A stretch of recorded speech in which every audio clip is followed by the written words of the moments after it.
Greetings. I thought we'd start this video with something that Lavette says, and I get this lovely reinforcement by nature with this beautiful blossom on this tree. Start your day by being grateful for all the positives.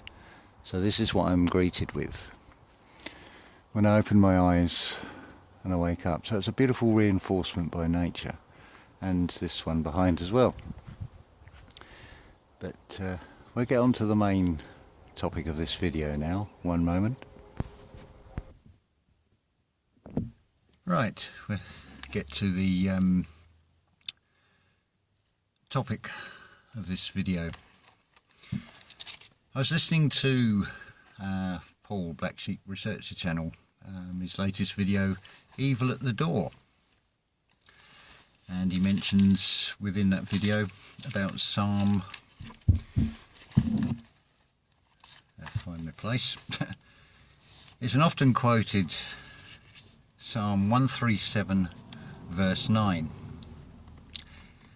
This is in the King James Version. Happy shall he be that taketh and dasheth thy little ones against the stones. I've seen other versions that will basically go along the same sort of lines with slightly different words about picking up babies and dashing them against the rocks. So yeah, sounds very pleasant, very all-loving God. Does it not? No. Well, no, it won't if it's taken literally. But this is just a guidebook. Everything is external from you. The overall message with this spiritual journey is about going within. So whatever you look at, it's all about the inner reflection on it. It's how you read these things. Now, just before I was sitting in the car, I had this with me and I just opened it and I came across Psalm 37, and I thought that's very interesting. I will get to that verse 9 in a moment, but I thought this was incredible. It's like, why that particular psalm? There is no such thing as a coincidence, coincide dance. It's just the universe just presenting things to you. So I'm just like a messenger, really. So Psalm 37 starts, "Fret not thyself because of evildoers, neither be thou envious against the workers of iniquity." That's verse 1 of Psalm 37. "For they shall soon be cut down like grass and wither as the green herb. Trust in the Lord and do good," or trust in God, trust in your I amness, basically. So fret not thyself because of evildoers. Well, the external world is all presented as a fear in one form or another. It's all just one great big mind fuck, really. But I mean, it's basically, you can pick any passages in this, and it's, if you read it the right way. So just switch off from that. Like as I started with this video, as Lavette has said, be grateful for everything, good and bad. Start your day. Plan it out the way you want it to be. Do that meditation, because you have all you need. I mean, in the material sense, I've got nothing. In the spiritual sense, I feel like a king when I look out that window and I see that lovely, beautiful blossom on that tree. What could be better than that? That's freely given by nature. I just don't worry about the process of how I got to be where I am and at what stage I'm at. I just let it unfold, go with the flow on this. So fret not thyself because of evildoers. So stop worrying about the external of you. You can't change that. What you can do is as Lavette has said, just try doing this. Start the day. Like I think she said, leave a little post-it note that you're going to see straight away. And then just write out or have in your mind. Don't even have to write it down. You can do it in your mind. And I'm grateful that I can breathe. I'm grateful to be alive. I've got the added bonus. I'm grateful for that beautiful blossom and seeing nature out the window. It's an external affirmation, shall we say. And of course, I can't help but go to Psalm 82, I think it is. Where are we? So we go to Psalm 82, verse 6. I have said, ye are gods, and all of you are children of the Most High. Verse 7. But ye shall die like men, and fall like one of the princes. So it's telling you, although you are children, and you are sons of God, and you are God in the making in a personified form, the physical body is still going to die. Don't be worried about that. It's the biggest fear, the biggest doorway, sold as a fear. Anyway, we're coming back to this Psalm 137. Well, let's take a little bit of Christ says, cast your nets on the other side. So either side of Psalm 137 is 136 and 138. So I thought, let's just have a look. Let's get this into a context rather than reading one verse. I'm using this as an example because, I mean, I could expand this and probably just recite the entire thing, but it would be an awfully long video. So Psalm 136 starts, O give thanks unto the Lord, for he is good, for his mercy endureth forever. It's telling you it's eternal. Forget the word Lord. It's the I am in you. It's the God within you, the God that you are that you've forgotten when we play this game in this restricted reality, this physical world. O give thanks unto God of gods, for his mercy endureth forever. I mean, again, it says, this is verse 2, O give thanks unto the God of gods. So it's telling you in that you are God and you are one of the gods as well. So verse 4, to him who alone doeth great wonders, for his mercy endureth forever. To him that by wisdom made the heavens, for his mercy endureth forever.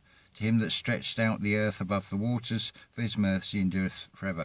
Oh, this just keeps going on. There's a lot of endureth. But to him who alone doeth great wonders. That's about going into meditation, being alone, being all one, being content, being able to sit and be comfortable in your skin, your third temple, as I forget the name of the channel, the Iridology channel that I've recommended. I'll put a link in again, that's the easiest way. But it's all about the eye, what the eyes reveal, the physical eyes, about the physical health of the being, how it relates. It's a fantastic thing, the eyes have it, it's the saying. It does show in the eyes with these physical vessels.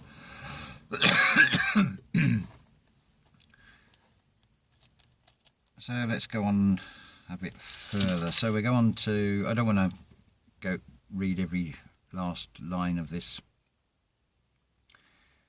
Who giveth food to all flesh, for his mercy endureth forever. And this is verse 25 of 136. So give thanks unto the God of heaven, for his mercy endureth forever. Well, the heaven is up here.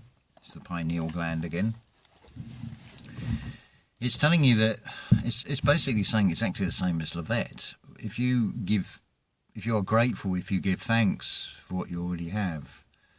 And she says, watch the way it changes within a week, and I can testify to that. Nothing actually seems to change physically, but it does change in the unseen. How you feel about things changes. It comes back to that in the book of Thomas about you cannot heal anybody that is known unto you. It's if I say 20 years ago I'd lived somewhere and I was very much into something like football, went every week to watch whatever local team playing, and now I have absolutely zero interest in it. The people that I knew from 20 years ago would see me and see the same exterior being and assume, because they're reading the book by the cover, that inside is still exactly the same. So they won't understand why I would no longer have an interest in something I was once interested in this external material world. I never have personally been interested in football at all. I think it's just a very subtle sort of setting up an us versus them, particularly the area I'm in now, when you see how the Celtic and Rangers thing has exploited the sectarianism, the Catholic versus Protestant, the insanity of Christianity. But you can be Islam to the slaughter, and Hind don't. The biggest lie that's been thrust on humanity is religion and this misleading way of reading things. So we'll go, let's have a look. So Psalm 137, let's go straight to verse 7. Remember, O Lord, remember, O God. So you're remembering something that's already inside you that you've forgotten. The children of Edom in the day of Jerusalem, who said, raise it, even to the foundation thereof. Raising it to the foundation. In this reality, they talk about in warfare, about raising something to the ground, which I've always thought was a rather stupid expression, because you're not raising it, you're lowering it to the ground level. But in this sense, raise it, even to the foundation thereof. Well, the Jerusalem it's your third temple. It's within the mind's eye. So when you're born, you come out head first. So there's your fall of man. You're descending. So you are raising, because you've gone from the 6 to the 9, the completion, through the 7 chakras, the Kundalini rising, the ascension that's going on within you. So the heavens are up here. It's all to do with that circuit as well. That depiction of the snake eating its tail, and now you've got this man. Notice it's showing a man, and it's talking about generic man. It doesn't matter if you're in a male or female body. When you stop that snake eating its tail, i.e. it's no longer on that self-destructive path, you're creating a new circuit, a new electrical circuit. So what that is showing to you is you have opened up that dialogue, that conversation that is going on between the conscious and the subconscious. Now that electricity is flowing. That's your crown. Now this is where the real magic happens in the unseen. As part of that process, your Christ consciousness, your magnetism, your charisma comes forth inside you. It's going through the heart, from the gut to the heavens, the Son, the Mother, the Father, the alignment, the Kundalini rising that is going on within inside you. So you are raising it to the foundation, because it comes back to what Jordan Maxwell says about having an understanding when you're looking at the floor. Sorry, looking at the ceiling, you've got a safe on the floor above, so you need to have an understanding. You need to see that it's built on a firm foundation. This is a central theme about cornerstones and foundations, of being of a sound mind, being of a firmament. Ment is mind. O daughter of Babylon, this is verse 8 of Psalm 137, who art to be destroyed, happy shall he be that rewardeth thee as thou hast served us. O daughter of Babylon. It's your subconscious. O daughter of Babylon, who art to be destroyed, happy how... See, this is... how do I explain this? It's that opening up of that dialogue, getting everything to work together. The plan that is taken from this, in this reality, because they are running this script in their twisted way, this control system. So yes, you are seeing revelations being played out.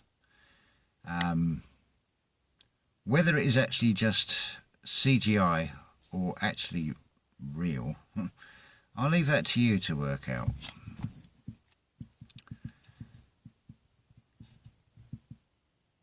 Yes, so the daughter of Babylon, that's the your subconscious. It's the side of you that has been attacked most. It's been expressed as basically treating women as second-class citizens in this external reality as well. So this verse 9, happy shall he be that taketh and dasheth thy little ones against the stones. I would take that as being those childish, immature thoughts, those thoughts that are not that does not have the wisdom from the experience and the conceptualization of something. Very different from being an innocent child. It's those selfish ego thoughts. They're the little ones. Those little ideas, the little me ideas, the egoic ideas. So yes, it is right to dash those against the rocks because you want to destroy those negative ideas. So we're still casting the net on the other side. We're going the other way now. We're going to Psalm 138. I'm going with the idea that this just flows from start to finish. The great players, Neville Woodard describes it. I will praise thee with my whole heart. Before the gods I will sing praise unto thee. In verse 2, I will worship towards thy holy temple and praise thy name for thy loving kindness and for thy truth. For thou hast magnified thy word above thy name. It's talking about you. Your spiritual higher self. I will praise thee with my whole heart. See where the heart comes into this. Before the gods, so that's because we are all personified versions, so we are all gods, whether we know it or not. I will sing praise unto thee. So it's an internal dialogue that's going on. It's not about being egoic and saying, I am the saviour of the world, I am the light of the world. That's saying about be the light in the world. It's not saying about go out and carry banners and say, look at me. It's all about leading by example by the actions. So I hope that will clear up one of the biggest misconceptions in this book. Also, while I think of it, it's just come back to my mind. Listen to Passing By 33 channel, the video he's done about women and menstrual cycles. That will give you I'm not going to do a spoiler alert on this one, but that will make perfect sense. And you'll see why women have, because of this literal interpretation, why things are the way they are today in this external reality that is twisting this script. Now, I'll also advocate and recommend a channel like Thomas Sheridan II. Now, that will come across if you are coming from an Abrahamic religious sort of perspective, which this would appear to be, that it's diametrically opposed. But I'm saying sweep away all these stupid overlays. Forget about the Middle East. That's just an anagram. It's a medal. It's not a middle, it's a medal. It's nothing to do with the physical country of Egypt or anything like that. They're just ways of explaining things. Leave all that aside. That's the devil in the detail. Oh, it happened here X number of thousand years ago. No, it's over here. Oh, no, it started in South Africa. No, it's North America. So what? That's all, in the grand scheme of things, that is totally irrelevant. Because when you get the idea and you can see, and you'll do this, this will be revealed and be shown to you in the meditation, that there is no time. That's just a measurement, a concept in this reality, in the same way we have measurements of width, height and depth. That's your 3D, but as has been shown in many of the audiobooks, I can't think of the name, it's in one of the playlists I did. But basically, that fourth dimension is time. You're seeing just one frame of it at a time, but it's come and gone. It's come and gone. It's eternal. I'm going to blow my own trumpet now as well. Something that came back to me. I've achieved something that I think very few people have achieved, and it's one of the things I feel really honoured and grateful for. I had a tree planted. Can't even say it's in memory of me, because I am still here in this form, but I am here anyway. I am that I am. Who am I? I am. The answer is in the question, and that is not something specific to me. That is all of you, each and every one of you. You will fulfill scripture. You choose how long you want to take on that journey. You can be literal, and you can spend 40 years wandering around the desert. You can spend an entire lifetime, or you can spend many lifetimes wandering around. But when it comes down to it, there's a truth. Now, the truth is known only to one. That is personal experience. Known only to one does not mean just one. It means one as in the sense of you, as an individual. It'll come to you. You can throw questions at everything, because the truth will stand up to questioning. But we're in duality. Don't question the how. This is the way this reality has always been about trying to dig in, trying to pull things apart, trying to examine, trying to find out that spark of creativity. And I said, give it another 400 years, 500 years, they'll never be any closer. It'll just open up more and more. It's all contained in the mystery. But the simplest explanation for this, if you really want an explanation, is imagination and feeling creates reality. The simplest analogy is an idea, a thought, having a feeling, a desire to do something, and we use the analogy of a tower block. So I have the idea, I have the feeling, I think the feeling is it's a good idea. So it goes to an architect who creates a blueprint, who then hands it to builders, who then create it. So it's gone from a thought, something in the unseen, to a physical creation. But it's not limited to that. It's everything in this reality. Everything in this reality has started as a thought, as an idea, and with the feeling put into it, and this is exactly how everything works in this reality. So if you put out an idea, if you have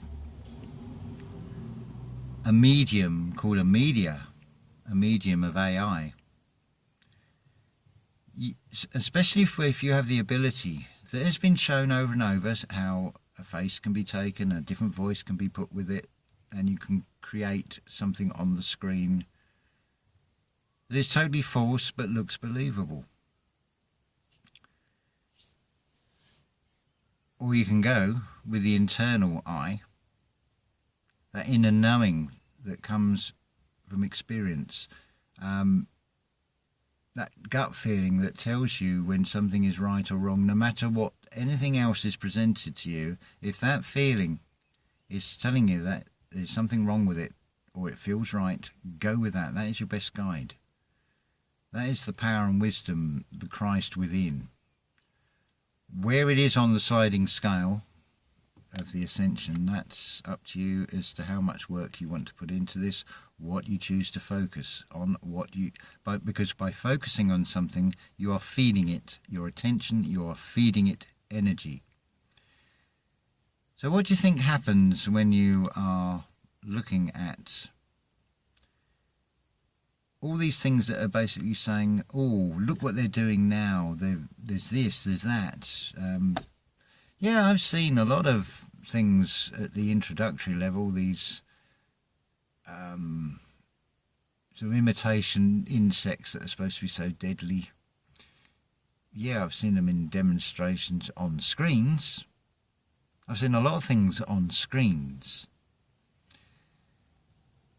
But the actual reality of it, when I look around in my external world, is not showing any evidence of it. Interesting. So I question then, what is real, what is not real, what is this all designed to make, how is this making me feel? This is the critical part of it. The feeling is the secret, as Neville Goddard says. If you feel negative, it then becomes thoughts that are negative. What do you think you're putting out into the field, the magnetic field, as it were? No matter what you want to call it, these are all man-made labels. They're all expressions. We can talk in terms of light, we can talk in terms of vibration, we can talk in terms of frequency. Effectively, at the end of it, it's all the same thing. I tried to describe earlier in a message to someone about what this meditation is like. One way of expressing it is to say they're visions, but they're not specific in the way we know them in the five senses. It's a blurring and sort of like an overlay. You might get it as part sight, part thought, but even taste, touch, sound. It can be a combination. This is the hardest thing with this. We're talking about something that cannot be measured, cannot be quantified, and we're trying to quantify it and measure it and describe it. So it's a bit of a struggle. It's simple and yet it is complex all in one. It's only complex if we want to make it complex by trying to analyse it. So my advice is to just sit back, go into yourself, still the mind, still the body, let that energy just start flowing within you. You're changing your own internal universe because you are the universe. You are that, what's the word I'm looking for? Is it the sepulchre? It's the circle with a dot. Physically, that is, if you've got an unrestricted view all round 360 degrees, it's the limit of your senses, be it eyesight, hearing or whatever, and you're that dot in the middle. The point of everything is you, after all. This is basically what it comes down to. Finding the I amness, the I am within you. Everybody says, do you know who I am? And it's the subconscious speaking. And we're not aware always of what our subconscious actually puts out, but that's the greater part of the mind. It doesn't know right or wrong, it just gives, and if you're not got an open dialogue with it, it's picking up the odd word. It hears I want, it doesn't hear the world peace. Well, you want, it's some more want then. You want to have more of a feeling of want, that's what you're going to get. Which comes back down to, right back to the start of this video, because everything goes round in a circle, even in this reality, even on this video. Be grateful for what you have now. That in itself will change the dynamics of everything, and then just watch your world unfold in a completely new way. That's my advice. Up to you what you do. So ta-ta for now. It's turned out rather a much longer video than I'd originally, well, I hadn't really planned, but Thought we'll just see how it goes. So ta-ta for now and have a wonderful day.